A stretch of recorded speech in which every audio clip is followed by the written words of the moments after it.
Friends, our service is about to begin. I would ask everyone to please rise as the family enters into the chapel.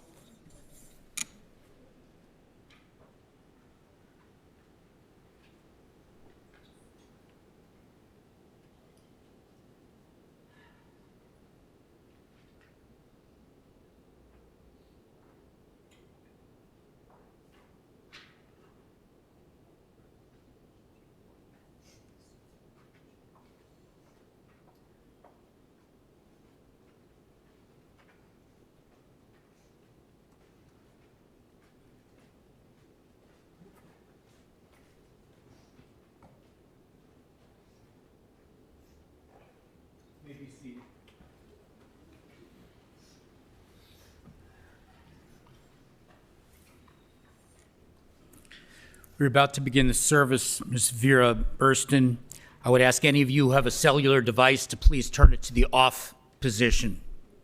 Officiating our service today will be Rabbi Ari Hart and Rabbi Shaul Hamawi.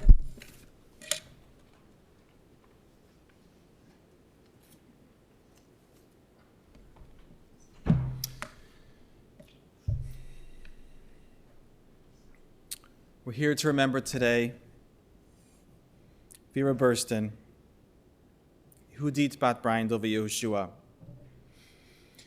Every human being is a world, every human being is a universe. But Vera's life, her experiences, her talents, her taste, her impact, so tremendously large, a universe into itself. We're going to begin this morning with a recitation of Tehillim. Rabbi Shaul Hamawi is very close with the Burstyn family. And we'll continue with words of memory and eulogies from the family.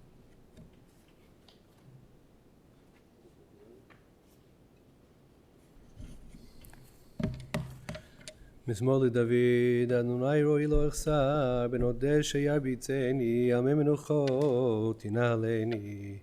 נפשי שובב, ינחני במרגלי צדק, למען שמו.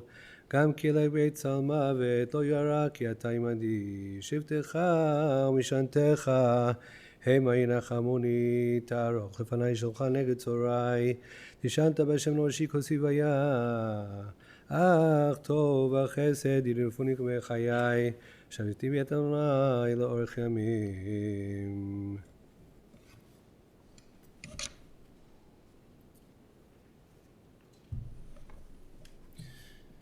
Last night, while discussing Vera's tremendous life, the family was sharing how impossible it is to sum up, how impossible it is to do this, to properly eulogize such a tremendous human being.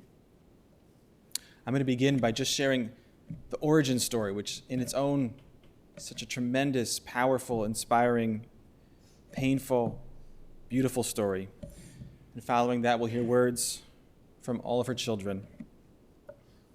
If you met Vera, you would meet a humble, intelligent, cultured woman. You would think she was highly educated. You would notice a bit of an accent. And you would have no idea of the story, the challenges, the greatness of her life. Born in Budapest, Hungary, 1939, only child of Boris and Imre, an electrician and a clerk in a store. At the age of 2, her father, Boris, was taken away and sent into forced labor by the Nazi and Hungarian regimes. He would send letters home, letters the family still has, that he was okay, that things were going okay, until the fateful day he was killed, murdered, perhaps in an accident, perhaps in a bombing, but murdered as a result of his conscription into this forced labor unit in 1943. Following that trauma, Vera's mother was sent to Bergen-Belsen. And Vera's mother gave Vera to a neighbor, a Christian family. The Christian family panicked at having this Jewish child in their care, so they gave Vera to the Red Cross so they wouldn't be found out. So Vera lived at the Red Cross orphanage. And by chance, by miraculous chance, her cousin Judy was there. The Red Cross was supposed to be a safe haven. Orphanages were supposed to be protected during the war, but it was not the case. And the authorities, one day, decided to take the children out. We know that many, many children were murdered at the shores of the Danube River. And Judy's mother, Vera's cousin, went down to rescue Judy from this excursion. And at that moment, she saw Vera, she saw her niece, and recognized her. And at great risk to herself and her family, she grabbed Vera also. And they lived through the war together, Vera, her cousin, and her aunt, great hardship and suffering. The war ended, they survived, and there was no word from Vera's mom, no word from Bergen-Belsen. And then a few months later, her mom actually miraculously had survived and came and was reunited with Vera. So together with their family, they stayed in Hungary until 1956, until the next atrocities and traumas, the revolution in Hungary in 1956. And then they realized they had to flee. They hid in a wagon, made it across the border, fled to Vienna, Vera taking her school books with her because she was a brilliant student and had hoped to continue her studies. It never happened. As brilliant, as educated as she was, it was all self-educated. Vera never finished high school. She never had the chance. And so they fled from the revolution. They arrived in December 1956. There's a picture of Vera in the Boston Globe being picked up in Boston and being greeted by Santa Claus. They came to Chicago, and she worked tremendously hard to support herself and her soon-to-be husband, Hyman, a fellow Holocaust survivor. They were introduced to each other under the auspices that he would teach her English. Hyman spoke 8 languages, but not Hungarian. Vera spoke Hungarian and no other languages. But they figured it out, and they were married 3 months later. And in May, it would have been 65 years. And with fierce, fierce devotion and love and protection, they raised Jim and Linda and Gerald and Alan. And with deep, profound love, they saw the birth of grandchildren, Shoshana and Chaim, Danielle, Talia, Theo, Shmuli, Orly, Asher, Gabriel, Yossi, Toby, and Bella. From that one person, so much life. And now I want to invite her children to come forward to share reflections of the meaning of her life, the meaning of her impact on them. She leaves us so much, and I want to invite forward, we'll begin by age order. So Jim will come first.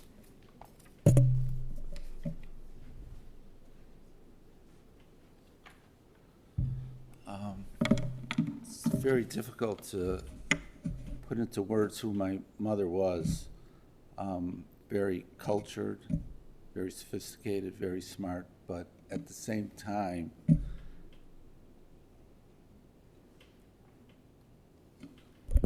capable of so much compassion.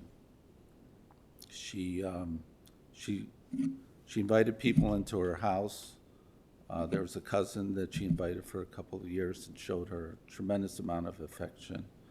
And for her kids and her family, that's where it really shined, all of this love and affection that she has. And what I'm especially thankful for is that my girls were able to see her and learn from her what it's like to be a strong individual woman in this society. I'm very, very, very thankful for that. And I think that over the past couple of months have been challenging, but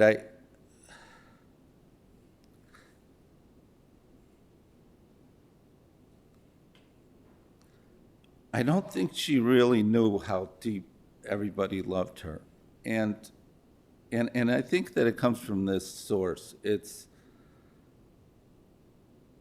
I asked my mom just a little while ago, what was that like when you were working? And now when I say working, I mean she's working literally from 7 o'clock in the morning to 11 o'clock at night.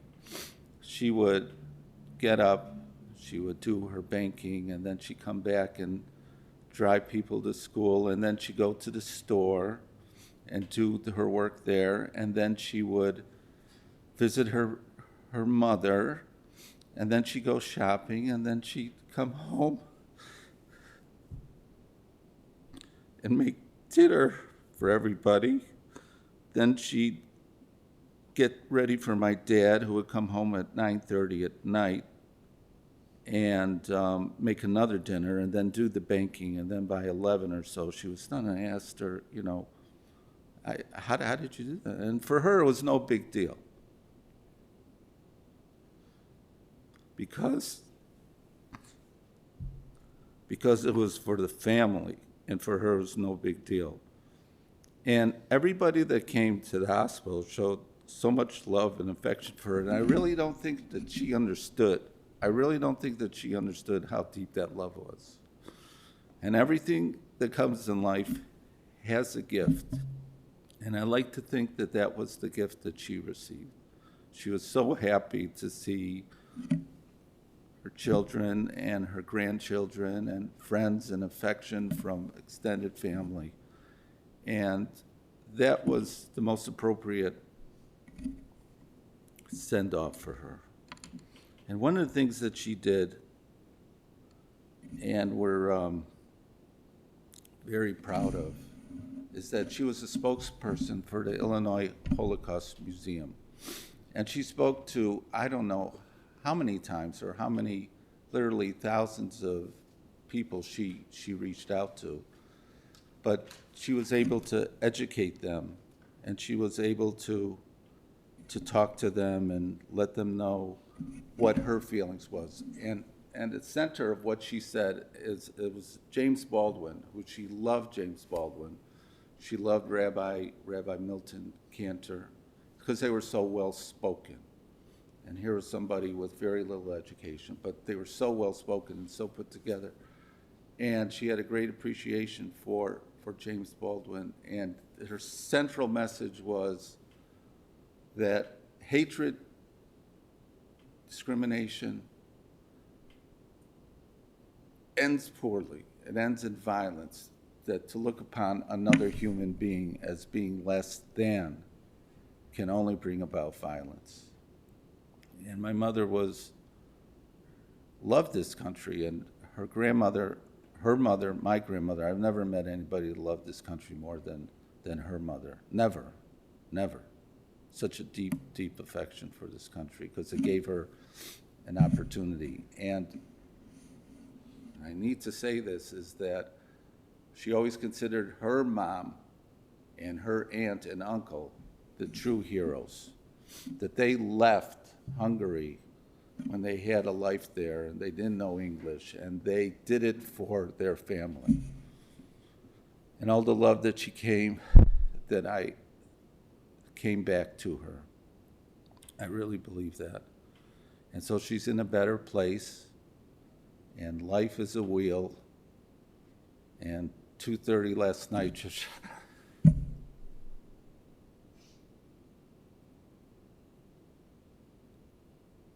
Shoshana told me that she's b'shah tova, in a good time, she will have a child.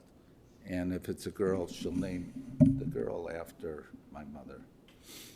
So I couldn't be more thrilled. I couldn't think of a better example of a woman, a strong woman and compassionate woman to follow.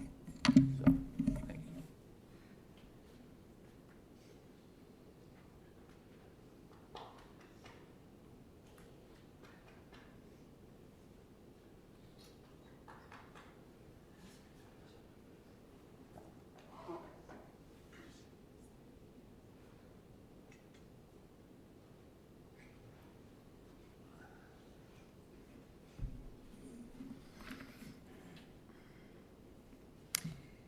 At one point in the last few weeks, my mom asked me what I thought happens after we die. I wasn't sure, but she was. She was pretty sure. She told me that we only live on in other people's memories. So here's a few things you might want to remember about my mom. She was a force to be reckoned with. Incredibly smart and sharp, up till the end. She could tell you exactly what she paid for her first car down to the penny. The benefits of compound interest, invest early, and most importantly, the time and date she arrived in this country with just the clothes on her back, her Hungarian school books in her hand, and dreams in her head.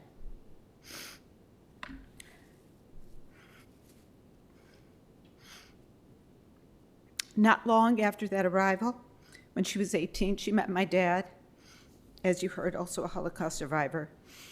And as you heard, they married after a few months of knowing each other, not letting the fact that they literally didn't speak the same language get in the way.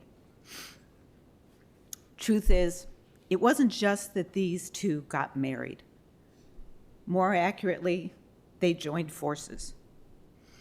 Scrappy, strong, single-minded, they worked together to create a world in which their children would have what they never did: a stable home in a peaceful country. Those of you who spent a lot of time with my mom knew she was a very strong-willed and opinionated woman. Those of you who only spent a few moments with my mom knew she was a strong-willed and very opinionated woman. But we all loved that about her. We always knew exactly where she stood. And guess what? She raised a very opinionated daughter. My opinion is that although I don't know what happens after death, I do know her very precious saved life was a gift to me and all who knew her. I had hoped she'd be alive long enough to become the last living Holocaust survivor. But while she was not the last, she was an example of what was best in them and in all of us. Because as Jim just told you, she took her own very painful experience and used it when she could to make the lives of others better, not in spite of what happened to her, but because of it. To me, that and her whole life is a lesson and a memory that will never die.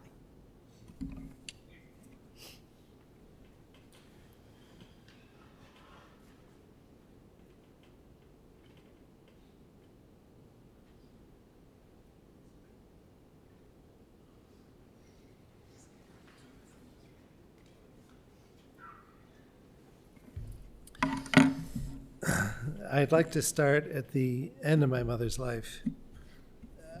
A few days ago, when it became clear that my mom was nearing her end, my wife sent me the following message. She said, "We should all be so lucky to have loving children that take such good care of us when we are old." My wife made the comment because she saw my sister Linda and my sister-in-law Chaya and my brothers Jim and Alan giving her constant care when she got sick a few months ago. We set up a WhatsApp group that was a constant flurry of conversation about my mother's condition, what she needed, down to the last detail of how she wanted her food cooked or getting her favorite cheese Danish from Emma's. Her children were all around her, and her grandchildren came to be with her. Nieces and nephews called, distant relations. A few weeks ago, when we were making the decision whether to continue her care, I looked around the hospital room, and it was full. It was absolutely packed. Her children and grandchildren were there, along with their spouses. The message was clear.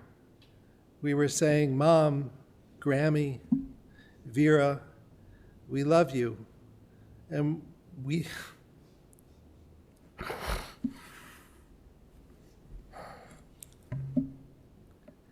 don't want you to leave us. Please stay just a little while longer." So she did.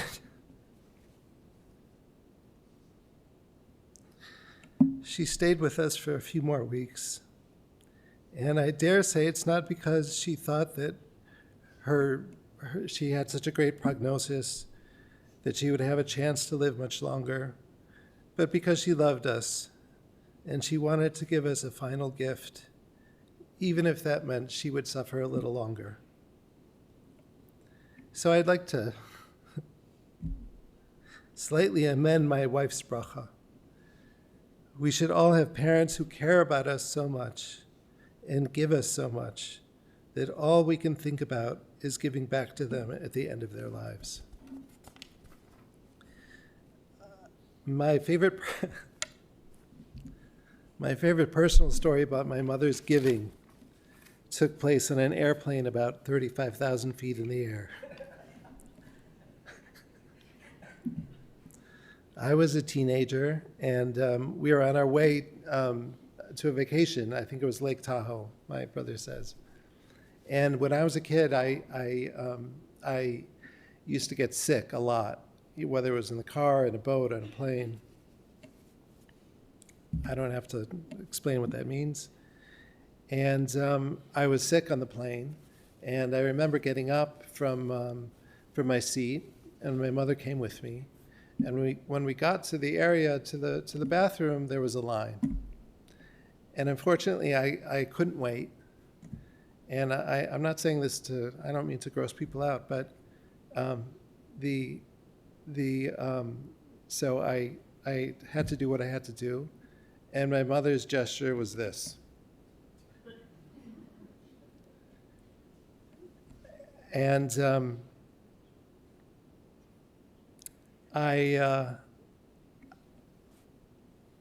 I'm pretty sure I wouldn't do the same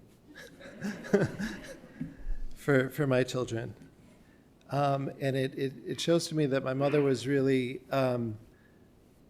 willing to go above and beyond anything that's expected for her children. When we were young, our lives were full of stories. What seemed like every night at the dinner table, we would hear a story about a cousin or an aunt who died in the war, or about how my grandmother, my mother's mother, was force-marched to Bergen-Belsen, or about how a favorite aunt, still very much with us at the time, had survived Auschwitz. The card games at our house were straight out of the shtetl. Everyone spoke Yiddish. There was laughing, taunting, joking, sharp retorts. It was a little piece of Europe in my dining room. We also heard countless stories about Holocaust survivors, whether they were friends or people my mother had read about in a newspaper or magazine, who had come to this country with nothing and made something of themselves. I can only speak for myself, but these stories created a deep sense of responsibility in me. I wasn't just living for myself. I was living for so many relatives who had died. And I was living for my parents as well. After all they had gone through, it felt like my life should mean something. Last week, when I told my mother, when I told my friend that my mother was sick, he said that he remembered meeting her in Israel, where I live. She was there for the last time for my youngest son's bris. And he said, I remember her as being a very dignified woman. And that's so true. She was a very dignified person. She carried herself with great dignity, and she taught us and really demanded from us to show respect not only to her and my father, but to adults generally and older people in particular. I'd just like to say a very brief Torah thought that yesterday we read in Parshas Yisro, we read the Ten Commandments. And the fourth commandment is to remember the Shabbos. And Rashi points out that that word zachor is a lashon pa'ul. It's a makor verb that communicates everlastingness, meaning you don't just observe Shabbat on Shabbat day, but every week forever. And not just on Shabbos itself, but all the days of the week. My mother gave a taste of that that infinite sense of Shabbos as kids. It was a holy day in our house, and there was a clear separation between the weekday. That gave me my first day of the infinite. And then right after that, we read the fifth commandment, which is Kabed et avicha v'yasemecha, l'mani yarichun yamecha ala adama asher Adonai Elohecha nosen lach.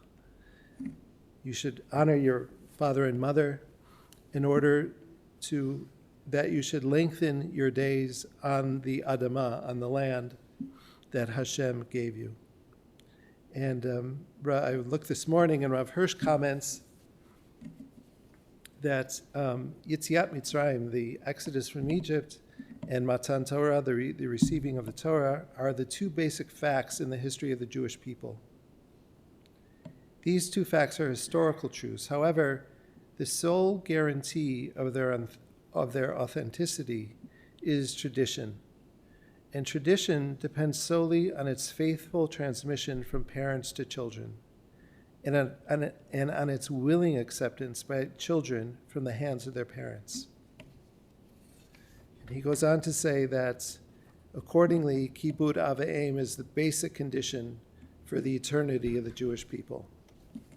My mother was a baki, an expert in the mitzvah of Kibud Av V'Em. She showed us that with how she treated her own mother and father, and she demanded nothing less of us. That reverence for tradition has made me the person I am today. In the schus of teaching this mitzvah and of living it, may my mother's neshama rise to the highest madrega in Shemayim. May her words and her presence be a continual blessing for our family. I know she will be with me all the days of my life. May her memory be a blessing.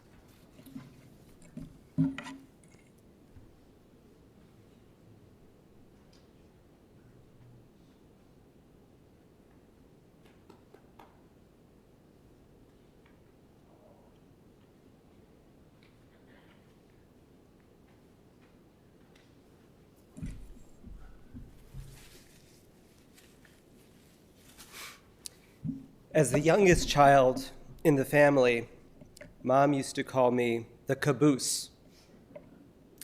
There's a big gap, between me and my siblings. And I came around at a different time in my mom's life, which shaped me and my relationship with her. I recently saw my first grade teacher. I introduced myself, and she immediately remembered my mother saying to her, "Take good care of him. He's my youngest." Who is my mother, Vera Burstyn? As you've already heard, Mom was whip smart. She was extremely business savvy, intellectually curious, and remarkably articulate in English, which was not her born language. She was warm, loving, very vigilant, energetic, and worked incredibly hard. Mom could have fun occasionally, but was never frivolous. Above all, she was fiercely devoted to her family. Coming along later in her life, I spent an incredible amount of time with Mom. She would schlep me everywhere, to the bank, to Robert's Fish Market on Devon, to talk to Mrs. Loeb at Romanian, to visit her mother in the nursing home, to pick up dry cleaning at Mira and Maury's, to pick up water challah from Edenani. There's a story that I apparently was moved around their store in a shopping cart. I was always by her side. I went with her everywhere. I was her constant companion. She drove me to school, cooked me delicious meals, and lovingly read to me every night. I was, as my brother said, truly a mama's boy. She'd take me to the Art Institute, which I loved. We'd go to the movies all the time. She'd cover my eyes at the inappropriate parts. And to the theater. And Mom even took me to my first rock concert, Bob Dylan at the Erie Crown Theater. My love of music, art, and culture stems from her. I came along at a time when Mom and Dad had more money and were slightly more at ease. Don't get me wrong, we still stayed at the worst hotels, Marco Polo, when we went to Florida, but when I came around, I got things my other siblings did not. For example, for my bar mitzvah, Mom took me to Mr. Eddie's to get a suit and paid for a photographer and a videographer. We regularly had steak dinners on Sunday and Sunday night.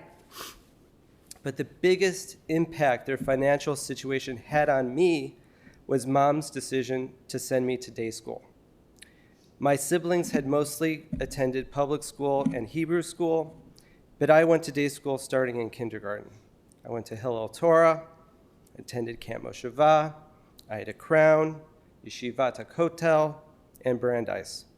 That's a lot of expensive education. But my parents were in a place where they could afford it, and my mother wanted to put me on a different path.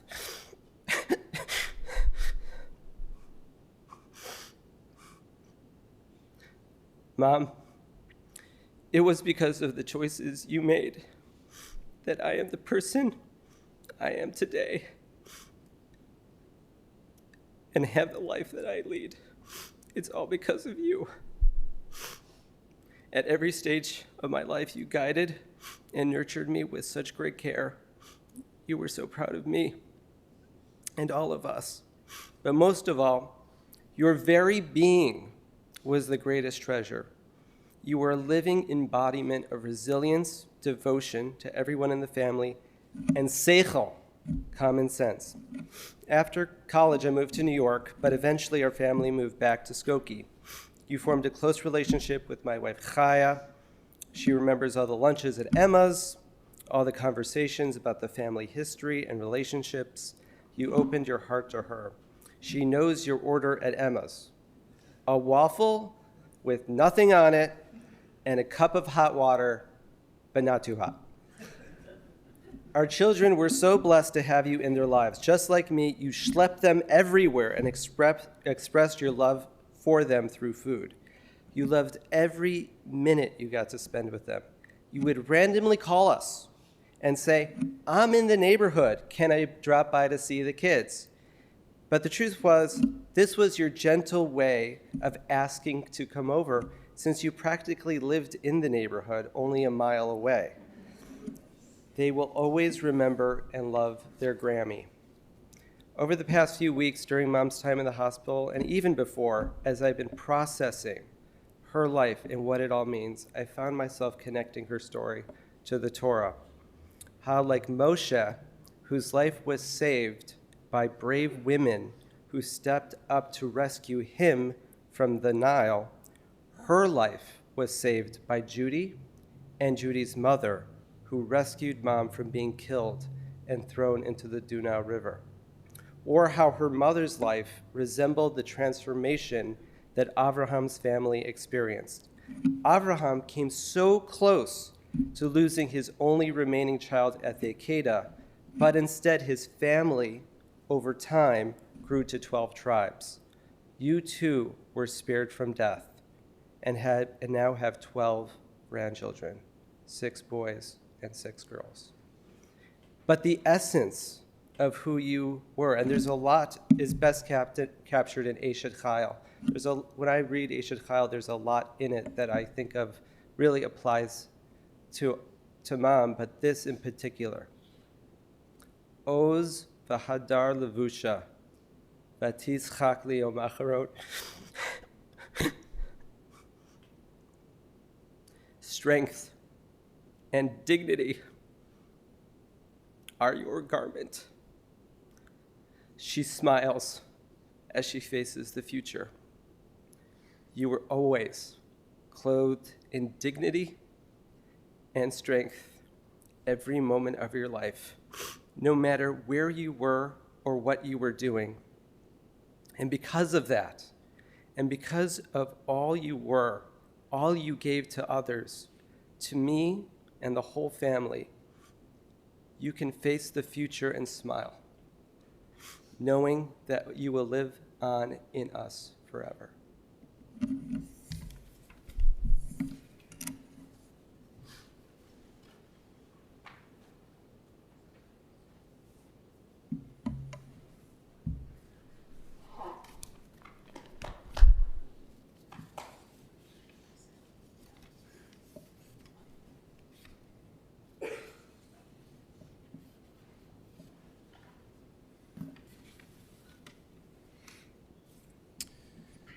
Vera passed away on Shabbat, a day of rest. 6 days we work, and 1 day we rest. Vera worked incredibly hard. I've heard her almost superhuman efforts from early morning to late at night, all the work she did to provide for her family, to create this beautiful world. But I think her greatest work is reflected in the Tehillim that Rabbi Hamawi read at the beginning, where we said, Gam ki elech begates al mavet. Though I walk in the valley of the shadow of death, lo irara, I will not fear ki ata imadi. I will not fear because you are with me. Vera's life was a life that knew tzal mavet, a life whose formative years were under the shadow of death. And yet from under that shadow, she fulfilled the Torah's great call, Ubacharta b'chayim, and you shall choose life. Choosing life, that was her deepest work, to choose life again and again and again. Vera often talked about the heroes who gave up everything and started lives over for the sake of the children, for the sake of the future, but that was, of course, Vera. She chose life for herself. She chose life for her children, her grandchildren, and one day, b'sha'a tovah, please God, grandchildren, great-grandchildren. She gave life to others. She gave life to those in need. She volunteered at the Ark. She taught at the Holocaust Museum. She gave inspiration and strength to so many. She gave life to me. I was very impacted by her wisdom, her perspective, her insights. Gam ki elech begates hamavet lo irara ki ata imadi. Being in her presence made me feel like I could walk through the valley of the shadow of death because she was there. Just knowing she was there, speaking with her, gave me strength to encounter challenges and difficulties. Vera changed the world. She built a world that is enduring and growing. She's a force of life that we'll never forget, a true hero. And now, after her very hard work, a lifetime of hard work, and the last few difficult months of tremendous work of healing and dealing with the many challenges and the ups and downs she dealt with, she's now at rest. This is her Shabbat. I remember our last conversation on the phone just about a week ago. It's been very difficult the last few months, a lot of ups and downs, a physical roller coaster, 7 weeks in the hospital, an emotional roller coaster, preparing for death, then a glimmer of hope, and then being sick again. And it took a tremendous toll, and I could hear it in her voice. It was a hard call. But at the end of the call, she shifted, and she said, Rabbi, I have a secret. I have a secret I want to tell you. She told me I couldn't tell anyone, so I won't share it here, but I think it's been shared. And so she told me this secret. And as she was telling me the secret, I could hear the smile on her face.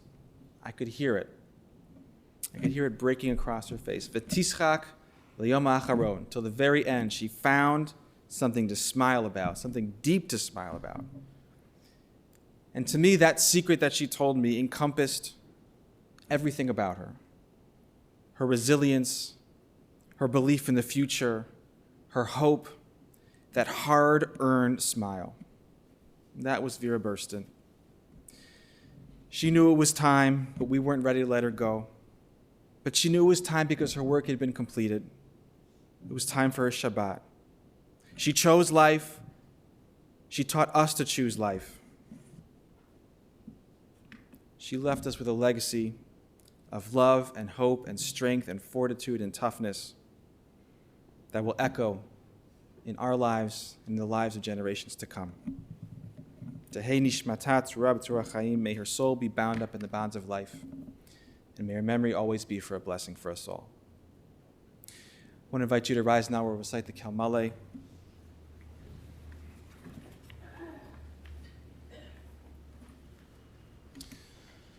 El Malei Rachamim, Shochein Bamromim, Hamse Minucha Nechona, Al Kanfei Ashchina, Bemalot Kedoshim Uteorim, Kezoar Harakia Mazirim, Et Nishmat, Yehudit, Bat Brindel V'Yoshua, Shachal Leolama, Bavor Shanachnu Mitpalin Bar Askarat Nishmata, Began Eden Tehei Menuchata, Lachein Balarachamim Yastira Besetrik Nafav Leolamim, Vitzor Betzor Chaim Nishmata, Adonai Unachalata, V'Tanuach Beshalom Amishkava, V'Nomar Amen.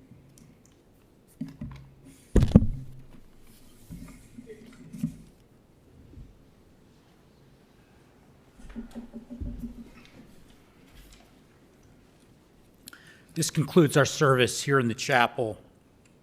The interment will take place immediately following the service at the family plots in West Lawn Cemetery. Following the interment, the family will be sitting Shiva. There are many Shiva times on here. I just want to note today, Sunday from 3 p.m. to 6 p.m. and 7:30 p.m. to 9 p.m. Mincha Mariv will take place at 5:10 p.m. this afternoon. All will take place at the Burstyn residence at 4600 Elm Terrace. For those of you who are online, this information is also available. For those of you who are present, the information is available on your service folder. In terms of memorial contributions for the family, please make memorial contributions both to the Ark, that information is on your folder, and also the Illinois Holocaust Museum and Education Center. That information is also located here. For those of you online, that information is located on our website. For those of you who are going to be going in procession with the family to the cemetery, please make sure you obtain an orange funeral safety sticker. The sticker should be placed in the front passenger side of your windshield. We would ask that you have your bright headlights and flashing hazard lights on at all times.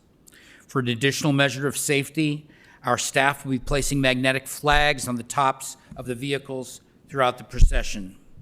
As we drive in procession today, please drive as closely as safety permits to the car in front of you. We want to avoid any large spaces or gaps, especially as we go through intersections. I'm going to ask everyone to rise as the family is escorted from the chapel.